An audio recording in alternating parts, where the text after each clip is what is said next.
कौन सा गीत था वो?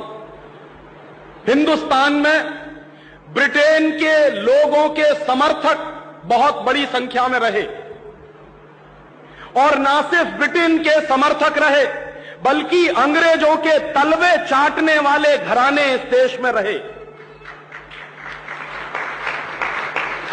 अंग्रेजों की जी हजूरी करने वाले घराने इस देश में रहे, और जिन खानदानों ने अंग्रेजों के जितने ज्यादा तलवे चाटे, उन्हीं खानदानों का नाम इस देश में गर्व से लेते हैं लोग।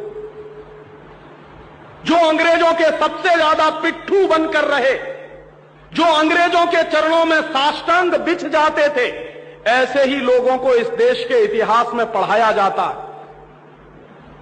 और ऐसा ही एक खानदान था जो अंग्रेजों की गुलामी में आकंठ डूबा हुआ था। उस खानदान का नाम था टैगोर खानदान। और उस टैगोर खानदान का एक व्यक्ति था जिसका नाम था रविंद्रनाथ टैगोर। उस रविंद्रनाथ टैगोर ने जॉर्ज पंचम के स्वागत के लिए एक गीत लिख दिया था। और ना सिर्फ उस आदमी ने वो गीत लिखा, बल्कि कलकत्ता में जब जॉर्ज पंचम पहुंचा और उस भरी सभा में जहां लाखों लोग उपस्थित थे, हिंदुस्तान की गुलामी का गीत गाया गया और ब्रिटेन के राजा का सम्मान किया गया। और यह काम रविंद्रनाथ टैगोर ने अपने मुंह से किया। और वो गीत कौन सा था जो रविंद्रनाथ टैगोर ने इंग्लैंड के राजा की स्तुति का गान करते हुए लिखा था? वो गीत वही है जिसको आप कहते हैं जनगण मन अधिनायक जय हे भारत भाग्य विधाता। बहुत शर्म आती है मेरे जैसे आदमी को जब वो गीत गाने के लिए कोई मुझे कहता है कि ये गाओ। क्यों गाएं उस गीत को? रविन्द्रनाथ टैगोर तो चापलूसी करते थे अंग्रेजों की, रविन्द्रनाथ टैगोर तो चाटुकार थे अंग्रेजों के, और रविन्द्रनाथ टैगोर तो साइकोफेंट थे अंग्रेजों के। इसलिए उन्होंने अंग्रेजों के राजा के सम्मान में वो गीत लिखा था। मैं तो नहीं हूं, मुझे तो अंग्रेजों की चापलूसी से कोई मतलब नहीं है। मैं तो अंग्रेजों का उससे ज्यादा विरोधी हूं जितना कोई हो सकता। लेकिन मेरे आजाद देश में उस गीत को बार बार गवाया जाए, यह मेरा राष्ट्रीय अपमान का प्रश्न है। और जिस गीत को अंग्रेजों के राजा जॉर्ज पंचम के स्वागत में गाया था रविन्द्रनाथ टैगोर ने, वही गीत 5 दिन पहले दिल्ली के एयरपोर्ट पर गाया गया महारानी के सम्मान में। आपने कभी ध्यान दिया है उस गीत के शब्द क्या हैं और उन शब्दों का मतलब क्या है? जनगण मन अधिनायक जय हे, हिंदुस्तान की जनता के मनों के अधिनायक तुम्हारी जय हो, ये मतलब है। जनगण मन अधिनायक जय है माने जॉर्ज पंचम तुम हिंदुस्तान की जनता के मनों के, जनता के गणों के अधिनायक हो, सुपर बॉस हो, इसलिए तुम्हारी जय हो। ये रविन्द्रनाथ टैगोर गा रहे हैं। भला इससे ज्यादा चाटुकारिता का दूसरा कोई प्रमाण मिल सकता? इससे ज्यादा साइकोफेंसी का दूसरा कोई प्रमाण आपको मिल सकता? और दूसरी लाइन है जनगण मन अधिनायक जय है, भारत भाग्य विधाता, माने तुम भारत के भाग्य विधाता हो, माने हमारा भाग्य तुम लिख रहे हो। यह तो कोई भगवान से भी नहीं कहता है। लेकिन रविन्द्रनाथ टैगोर ने तो हिंदुस्तान के साम्राज्यवादी राजा का प्रतीक जो जॉर्ज पंचम था, उसको भगवान से भी ऊपर रख दिया था कि तुम तो भारत के भाग्य विधाता हो। पंजाब सिंध गुजरात मराठा द्राविड़ उत्कल बंग, विंध्य हिमाचल यमुना जंगा, उच्छल जलधि तिरंग, तब शुभ नामे जागे तब शुभ आशीष मांगे।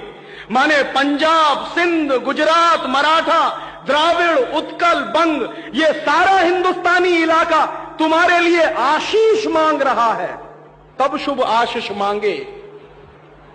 तुम्हारी भलाई की प्रार्थना कर रहा है।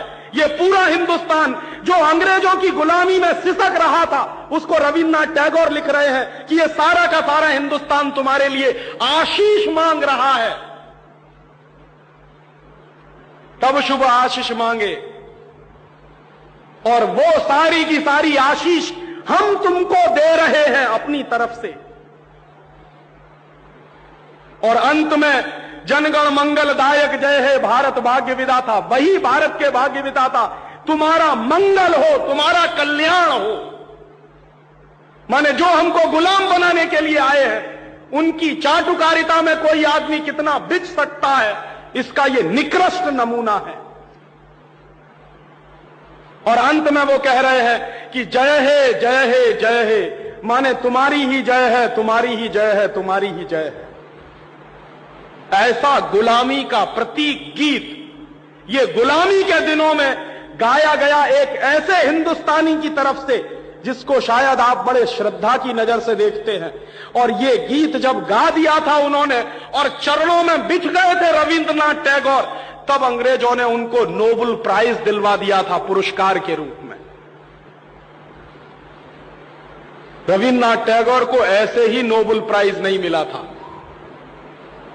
अंग्रेजों ने कुछ नियम बनाए थे, कुछ परंपराएं बनाई थी, और अंग्रेजों के नियम क्या थे? जो अंग्रेजों की जितनी ज्यादा चाटुकारिता करे, जो अंग्रेजों के जितने ज्यादा पैर चाटे, उसी को अंग्रेजी सरकार राय बहादुर का खिताब देती थी। उसी को अंग्रेजी सरकार हिंदुस्तान में और इंग्लैंड में नाइटहुड की पदवियां दिया करती थी।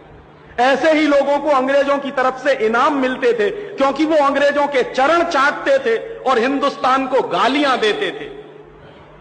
और ऐसे चरण चाटू लोग, आपने नाम सुना है, हिंदुस्तान के राजाओं के दरबार में कुछ चारण और भाट हुआ करते थे। वो चारण और भाट क्या करते थे?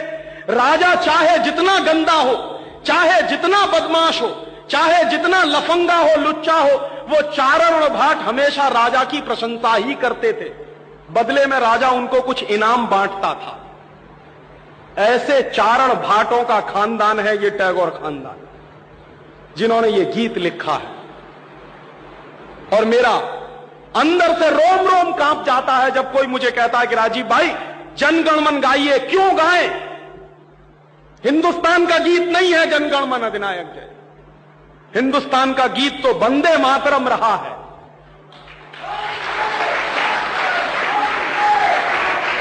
और ये वंदे मातरम जैसा गीत जो हिंदुस्तान की आजादी की लड़ाई का प्रतीक था, जो हिंदुस्तान के लोगों में खून में जोश भरने का काम करता था, उस वंदे मातरम जैसे गीत को हिंदुस्तान में राष्ट्रीय गीत का दर्जा दिलवाने में 50 साल लग गया हमको, अब जाके हुआ है। लेकिन जो गुलामी के जमाने का गीत था जनगणमन अधिनायक जय है, वो आजादी के तुरंत बाद हिंदुस्तान के उन गुलाम लोगों ने, जो शरीर से आजाद होंगे लेकिन दिमाग से गुलाम होंगे, हिंदुस्तान का राष्ट्रीय गीत बनाया था उन्होंने।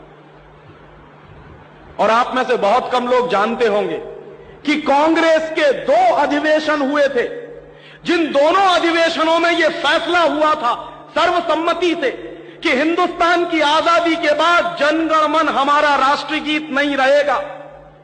यह फैसला हुआ था कांग्रेस की समिति में।